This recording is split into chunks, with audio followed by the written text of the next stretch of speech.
Hi everyone, and welcome to this talk on physics in O3DE. I'm Dave Greer. I'm a senior engineer on the engine team at Amazon, specializing in physics. Today I'm going to talk about the physics functionality available in the engine. I'm going to concentrate on fundamentals like rigid bodies, collisions, and triggers. I'll go over some of the subtleties which sometimes catch people out in those areas, and I'll give a brief outline of the architecture for people who want to dive into the code. There's a whole lot else which I won't have time to cover in detail, such as physics materials, scripting, joints, character physics, cloth, and destruction. Those areas will be covered in future presentations. So first of all, I'm going to talk a little bit about the various gems which provide physics functionality. I'm just going to make a new project.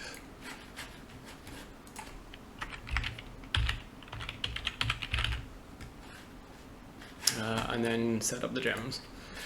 So if I filter here by physics, you can see, so PhysX, this is the kind of core gem for physics functionality. It provides an integration for Nvidia's PhysX simulation engine. And it provides components in the engine for things like rigid bodies, colliders, various character physics components, and joints and so on. So that's already enabled. And then another very important one is the PhysX debug gem. This is super useful if you want to see what's going on in the physics simulation, or if you've got any problems that you need to diagnose. So I'm going to make sure that one's turned on as well. And then we've got Nvidia cloth. So as the name suggests, that provides cloth simulation. I'm not going to, as I mentioned earlier, I'm not going to talk about that in detail today, but I'll turn that on as well. And then we've got Nvidia Blast, which is a gem which provides destruction through Nvidia's Blast library. And that's experimental at the moment, that gem, but I'll turn that on as well. So those are the main physics gems. So let's go ahead and create the project.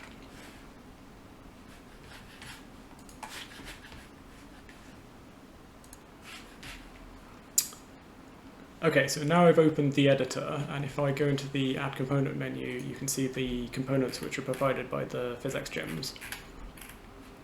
And so I'm mostly going to focus today on the collider component, the rigid body component, and the shape collider component.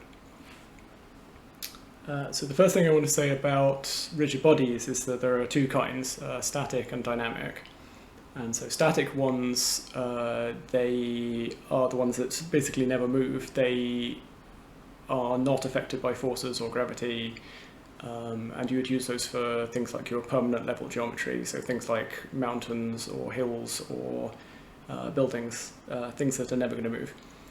So it is possible to move them, but there's a big performance implication for doing that. And then the other kind is dynamic rigid bodies, so those are the ones that would be affected by gravity and forces and collisions with other objects and so on. The way that we control whether you get a static or a dynamic rigid body in O3DE is based on whether you're using a rigid body component or not. So as an example, if I just add a collider component to this sphere, and I'm going to pick the sphere geometry, I'll talk a bit more in a minute about the different kinds of shapes you can use for colliders. But you can see here the physics collider is not aligned with the render mesh, so I'm just going to use the offset setting here to get them to line up. Okay, and then if I go into game mode, you can see nothing happens, and that's because I don't have a rigid body component here, so this sphere is behaving statically. So if I come out of game mode and then I add a rigid body. Okay, and then if I go into game mode again, you can see now it's falling under gravity. And I've got a collider on the entity which is on the ground here just to provide something for it to land on. So that's just a static box collider I've got there. And then the other subtlety with dynamic rigid bodies is that they can be either kinematic or not. So it's based on this toggle here. And if you turn on kinematic, then what that means is the rigid body is no longer, its movement is no longer controlled by forces or gravity or collisions or anything like that. It's all determined by script. So you can set a target for where it should move to each update, and it will move through the intervening space as if it had infinite mass, so it'll push anything in its way out of the way. So next I want to talk about triggers. Triggers are shapes which don't collide with anything, but they raise events when other objects enter or leave their space. And so they're really useful for all kinds of gameplay purposes. For example, if you want to start a cutscene playing when a player enters a certain area, or maybe complete a lap in a racing game when the car drives through the finishing line, things like that. So the way we set up triggers in O3DE, there's this trigger toggle on a collider. So you basically just add a collider as before and turn on the trigger setting. So I'm just going to duplicate this entity, and I'm going to remove the mesh and the rigid body, so it'll be a static collider now. And I'm just going to change this to a box. I'm going to make it a bit bigger.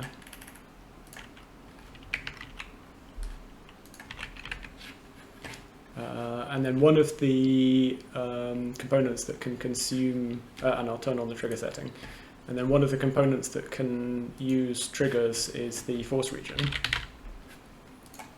So basically what this will do is apply a force to any body that's inside it. And I'm just going to, there's a whole variety of options for the forces you can apply, but I'm just going to apply a very simple force in the X direction.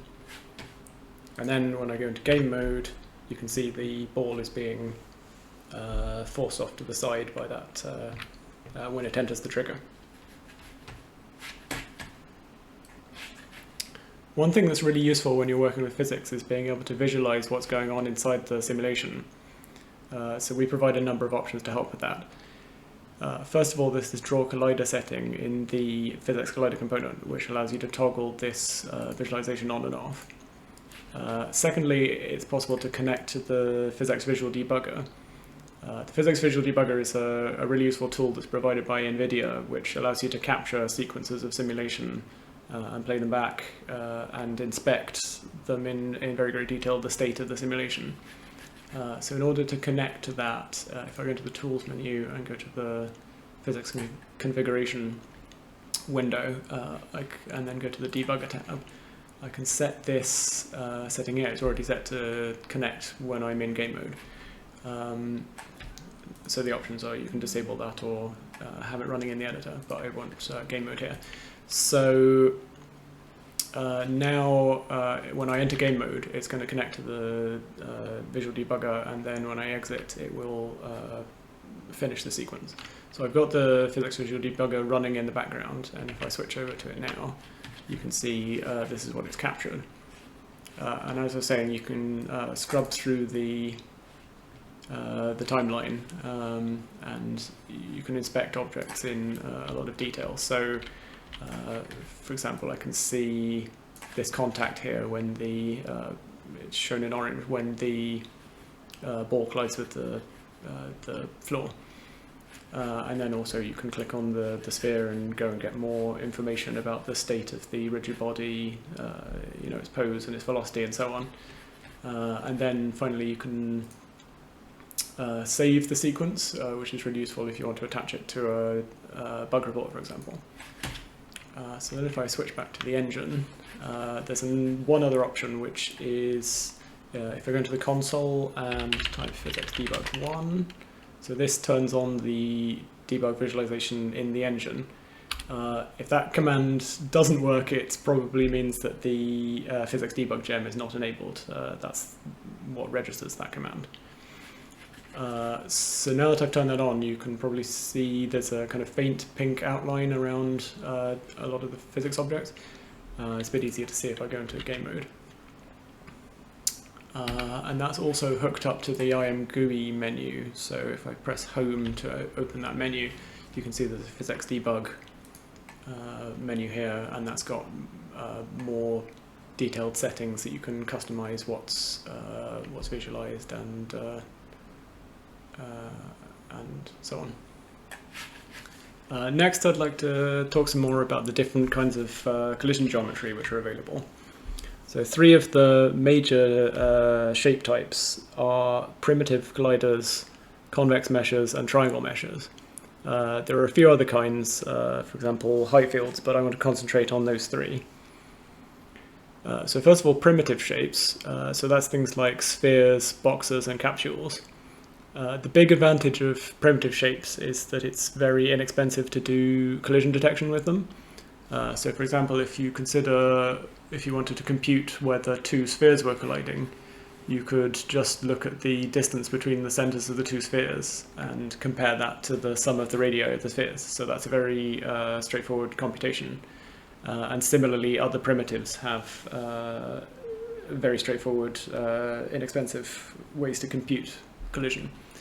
The drawback to primitive colliders is that a lot of objects in games and simulations are more interesting shapes, and the primitive may just not be able to provide very high fidelity collision. So the next kind of shape I want to talk about is convex meshes. So let me bring in an example of a convex mesh. If I'm going to delete this force region component, I'll bring this a bit lower down, and then I'm going to add a mesh. So this is a mesh that I've generated a convex collider for. So I'll speak more later on how the collision geometry was generated, but for now I just want to demonstrate the properties of the convex mesh. So I'm going to bring in the collider. Let's move this sphere out of the way. Okay, so convex meshes, they basically can't have any kind of hollows. So you can see this mesh, it's kind of like the statue has been kind of shrink wrapped. So convex meshes they're more expensive than primitive colliders, but the fact that it's convex allows various optimizations to be used when you're computing the collision. The disadvantage obviously is that you lose some of the fidelity of the mesh, and so if you had an object colliding, say here, where there's a kind of hollow in the mesh, then it would appear to interact before it actually touches the render mesh. So the third kind of geometry is triangle meshes. So if I change this mesh, right object. So if I change this to torus. So this is a model that I have generated a triangle mesh geometry for. So you can see there's a much more detailed mesh here, and it captures the hollow much more accurately. And so if I go into game mode, for example, you can see that it's colliding with the sphere. No, it's not, because I haven't turned it trigger off. Okay, there we go, it's colliding with the sphere. So the drawback to triangle meshes is there's a few drawbacks. First of all, it's much more expensive to do the collision detection, and because of that, PhysX doesn't allow you to use triangle meshes on non-kinematic dynamic rigid bodies. The other disadvantage is that the triangle mesh there's no requirement that it should be closed. So it has no concept of an interior or an exterior, which means you can't use it with a trigger. Okay, now we've discussed the different kinds of geometry, let's take a look at how you can set them up on the collider component. So if I go to the shape drop-down on the collider component, you can see the options of sphere, box, capsule, and physics asset. So the first three of those are primitive shapes. So let's look at setting up a box collider as an example. So all of the primitive colliders have component modes, which means you can click on this edit button here and then you get manipulators, which allow you to change the dimensions more easily. And then I briefly mentioned this offset setting earlier. That allows you to move the center of the collider relative to the entity.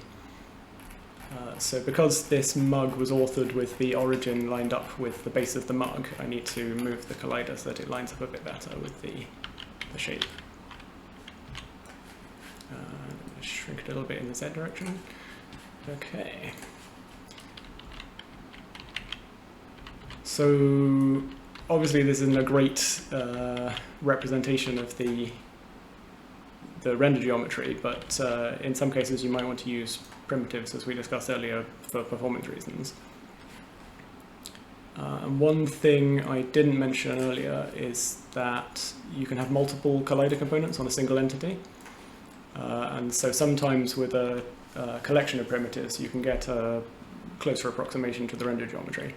So let me just demonstrate that by adding another collider component. And this time I'm going to use a capsule so I can try and capture the shape of the handle of the mug a bit.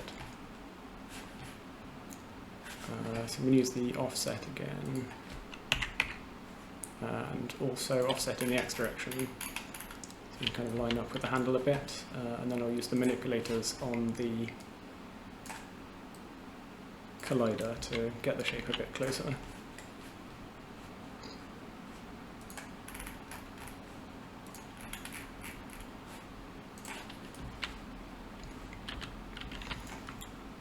Okay, so again, this isn't like a great approximation to the render geometry, but sometimes this might be okay if this object was in the background, or if you had hundreds or thousands of these objects that you wanted to simulate without slowing down the simulation. Okay, the fourth option for the shape is physics asset, and what this means is it will use whatever output is generated by the physics job which runs on the asset processor for this asset.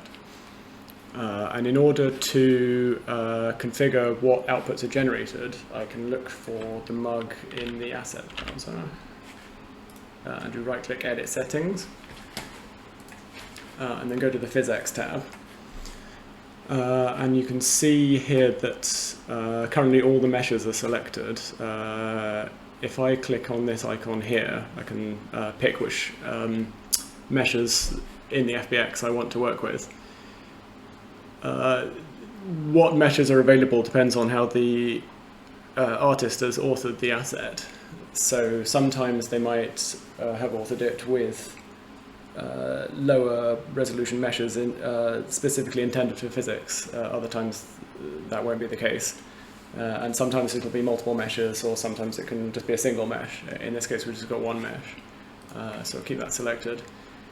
And then I can choose whether to export it as a triangle mesh, a convex, or a primitive. So if I choose primitive here, what that means is that it will run an optimization routine for each of the primitive shapes, box, sphere, and capsule, attempting to optimize the fit of that shape to the mesh, and then it'll pick whichever one it thinks is the best fit. So if I hit update now,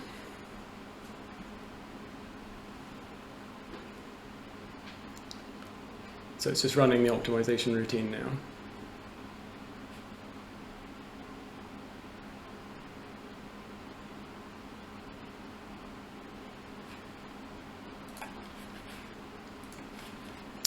Still got the offset from earlier, so I'll reset that to 0. So it's picked a box shape here. I'm going to delete this other collider as well.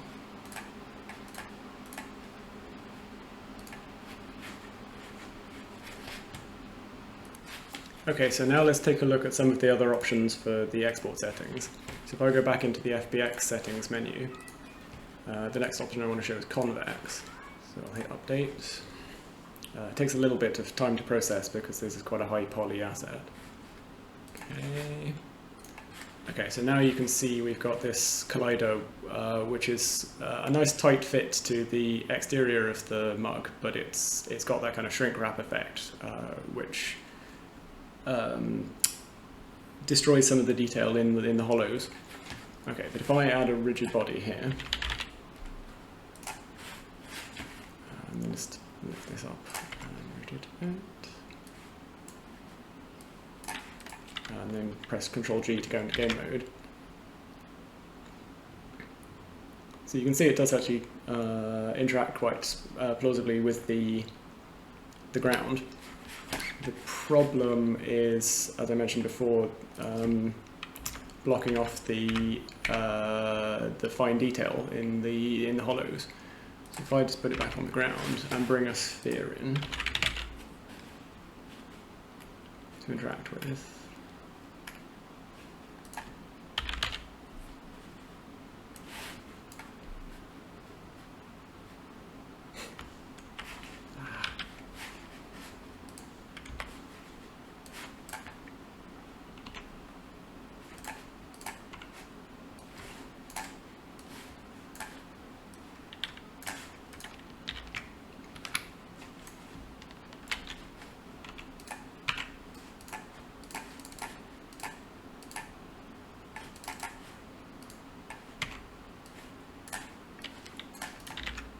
So you can see the problem here is that it just bounces off the opening of the mug, which is very unconvincing.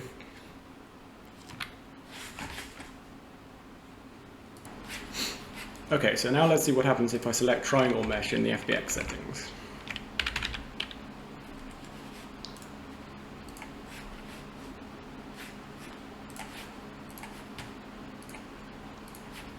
Hit update. Let's go to the mug. So previously I mentioned that dynamic rigid bodies, unless they're kinematic, they don't allow you to use triangle mesh colliders. And we've got a rigid body on this entity, which means it is a dynamic rigid body. And you can see there's this warning has come up telling us we aren't allowed to use a triangle mesh. It's not compatible with the rigid body component. Okay, so what do we do if we want to have a rigid body be dynamic, but we also want to capture the fine detail in the mesh, including all the concave parts? So there's one more option in the FBX settings.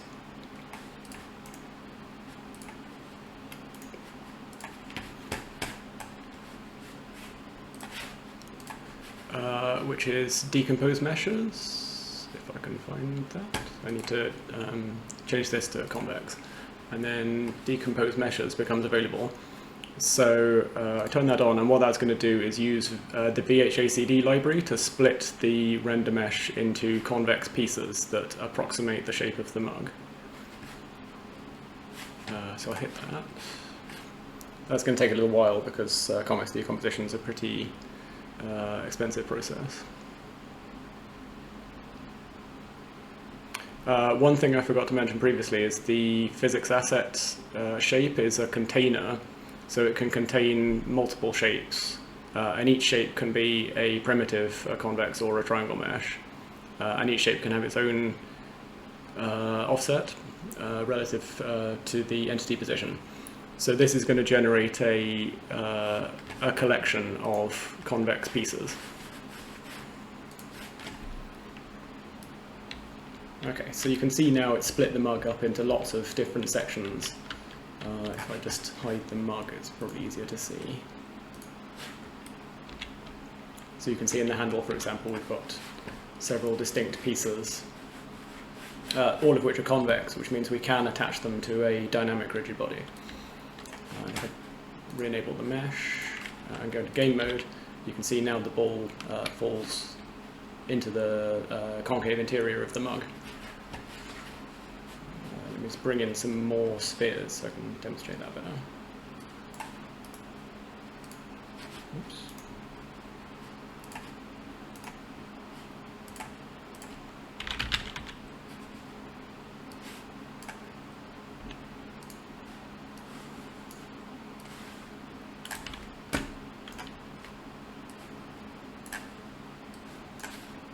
And to show that the rigid body is dynamic, I'm also going to give that a little bit of an offset from the ground.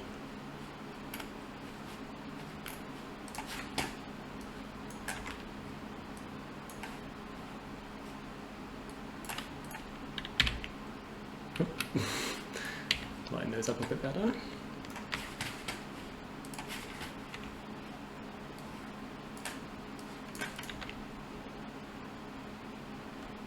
There we go.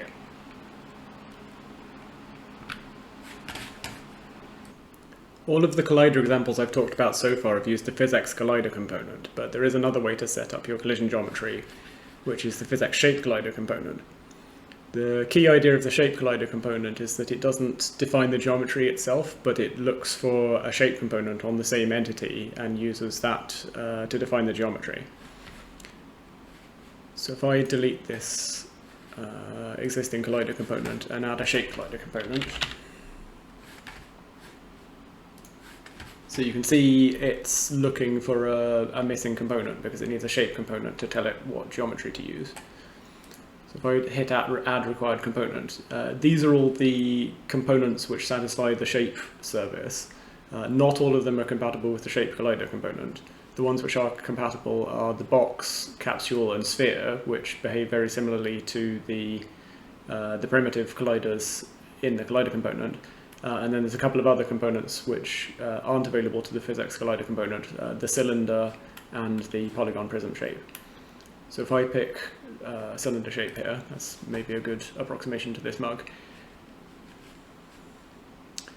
So one of the differences between shape collider and the regular collider component, there's no offset setting on shapes, so you can't offset the collider. And in this case, the cylinder is centered on the origin, but the mug, its base coincides with the origin. So I'd really like to have an offset here.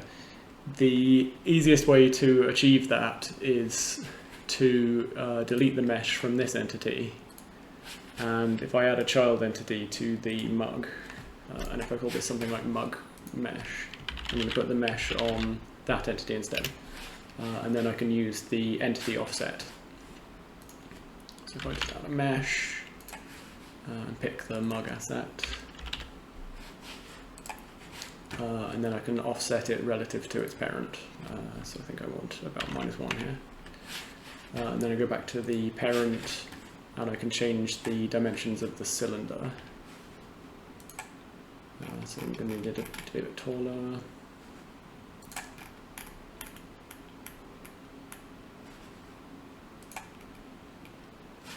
Okay, yeah, it's not quite lined up, but you get the idea. So cylinders, they aren't actually primitives as far as PhysX is concerned.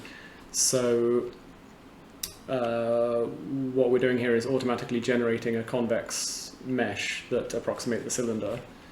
And if you look in the PhysX shape collider component, there's this subdivision count setting which allows you to change how precise an approximation that is. So if I turn that down to say 4, you can see it's a much less good approximation. I can turn it up to 32.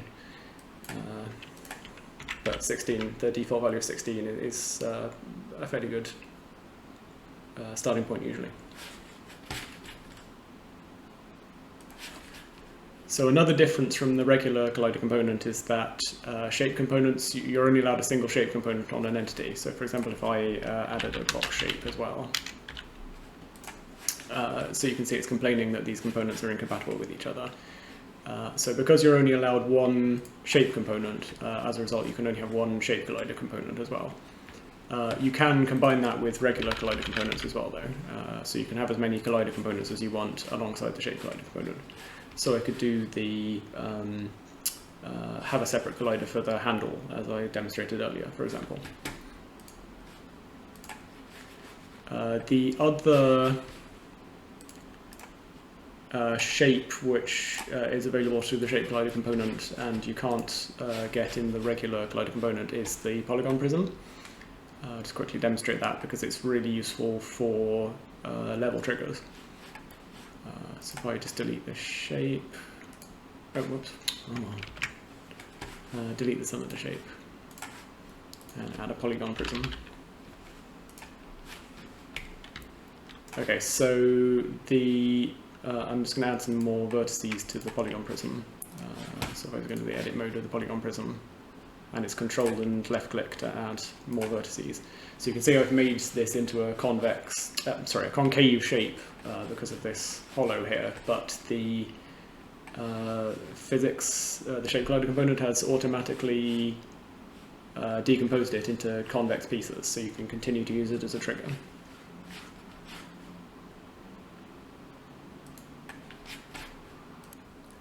As well as those extra shape options, one of the key reasons for using the shape collider component is if you have other components which are tied to shape components and you want to keep everything in sync.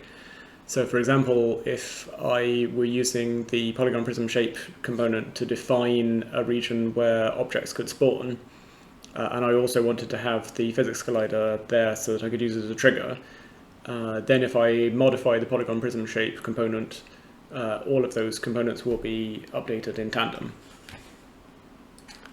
Okay, so that's an overview of the collision geometry options which are available in O3DE.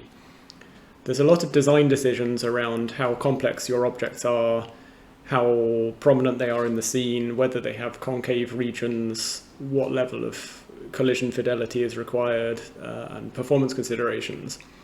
And as you can see, O3D gives you a lot of options to give you the power and flexibility to manage those trade-offs. Okay, next I want to give a quick overview of collision filtering. This is a system which allows you to prevent certain categories of objects from colliding with each other. An example of where this might be useful is in real-time strategy games. You probably want to give units in the game collision geometry so they can interact with enemy units and the environment. But it can be very hard to do pathfinding for lots of units, especially through a choke point, for example, so it's very common for games to cheat and disable collisions between friendly units. To give a concrete example, let's imagine we want to have a glass window and we can throw a basketball at it and it will bounce off, but if we throw a bowling ball at it, it will smash through the glass and continue straight through the window without colliding.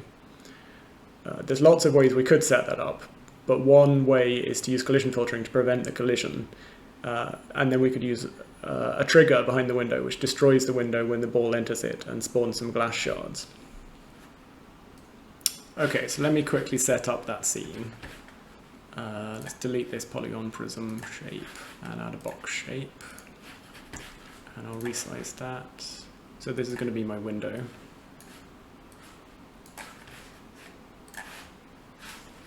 Move the entity up a bit. So I'll call this window. Rename it to window. And I'm just going to duplicate the entity. Call this one ball. And change the collider to a sphere.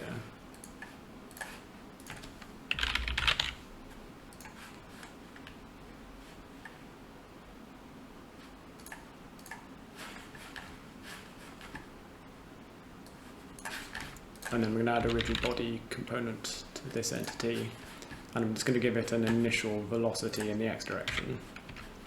So if I just go to game mode now, can't see anything. I'll use the physics debug. There we go. So there's the ball bouncing off the window.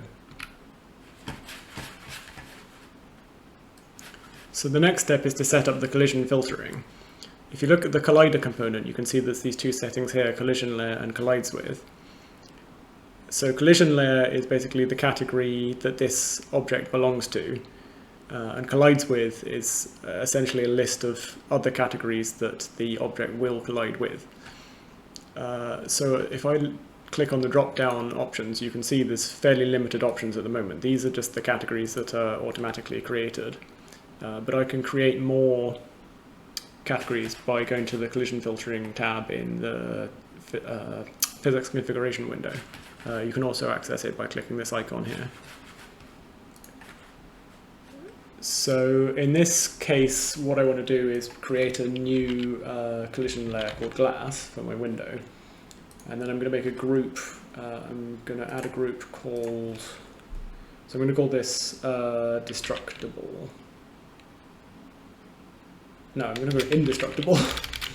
So what I want is for the bowling ball to only collide with indestructible objects. So I'm going to uncheck glass. So this means that anything that's got the collides with indestructible setting won't collide with glass objects. The way that collision is decided is if you have two objects A and B, they will collide if the collision layer of A is checked in the collision group of B, and vice versa. So it has to happen both ways.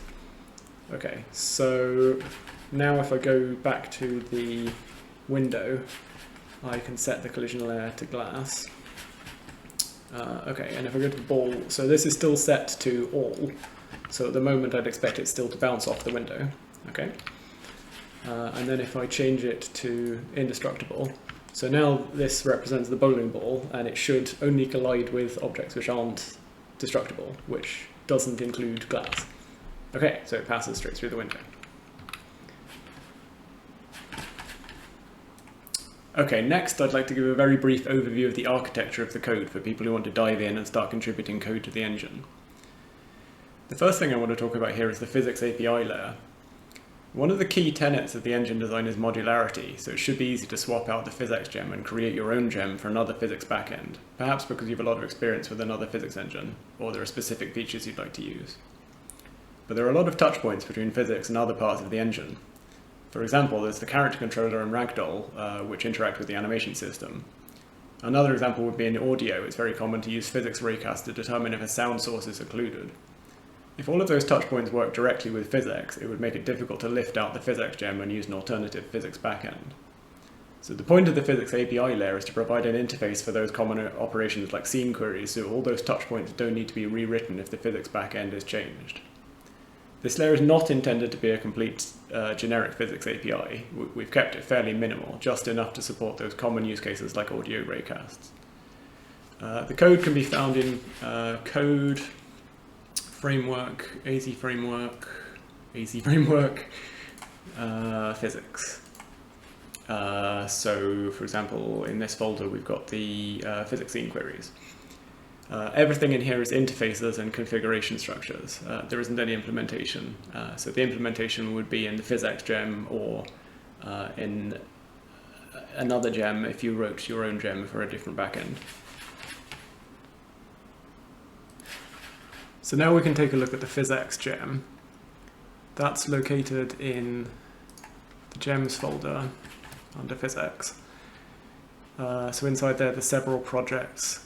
The PhysX static project is where most of the runtime code lives.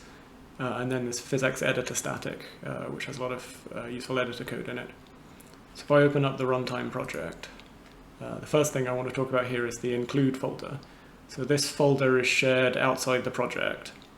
This is where all the bus headers live, which define interfaces which can be called from outside of the gem. And that's a very standard pattern which you'll see in lots of other gems as well.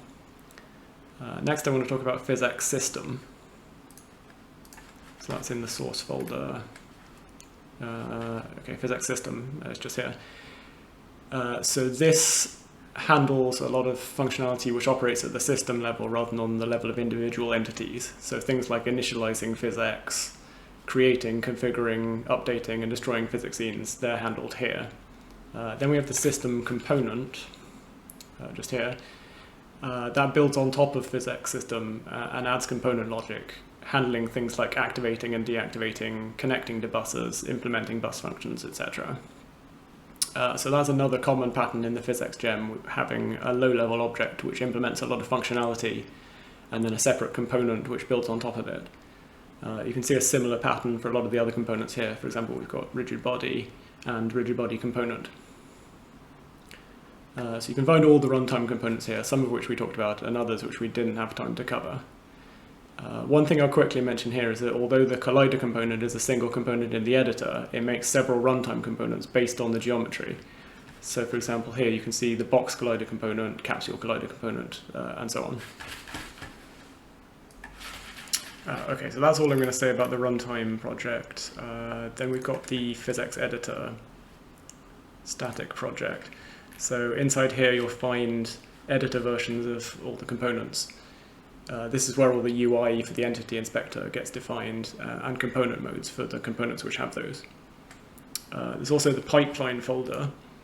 That's where all the code lives which handles the physics jobs in the asset processor. The final thing I want to mention here is we've got lots of tests in PhysX tests and PhysX editor tests, which cover the PhysX functionality very thoroughly. There's also Python-based end-to-end editor tests for physics in the automated testing projects, and then we've got some benchmarks here as well for monitoring performance. Cool, so that was a super brief look at the structure of the code, but hopefully it'll give you a few basic landmarks to get yourself oriented if you want to start making changes. with that, I'm going to wrap things up. If you have any questions or comments or suggestions, I'd love to hear from you. The SIG Core channel on Discord is a great place to get in contact. Thanks, everyone.